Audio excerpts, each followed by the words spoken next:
Welcome to the banker lamp. Please enjoy the video. You begin by cutting power and confirming this is safe. Remove the battery if your laptop allows it. While you assemble a small Philips, compressed air, and 70% plus isopropyl, plug in a USB keyboard to isolate hardware versus software.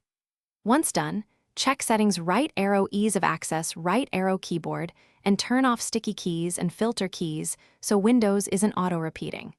These steps reveal whether the issue is a system setting, driver, or the physical key itself. Now you dig deeper.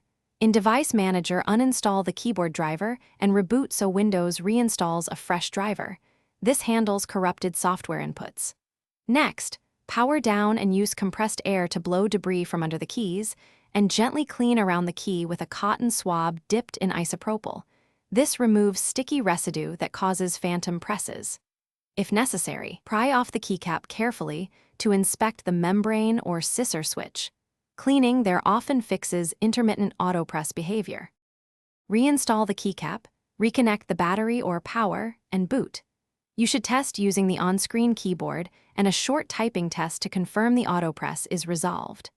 If the key still misbehaves, consider replacing the keyboard ribbon cable or the whole keyboard assembly for detachable units. Soldered switch problems require professional service. If nothing works, boot into safe mode and apply BIOS/firmware updates. Make notes of exact key behaviors and times to hand. Thanks for watching. If this was helpful, leave a like and consider subscribing. See you next time.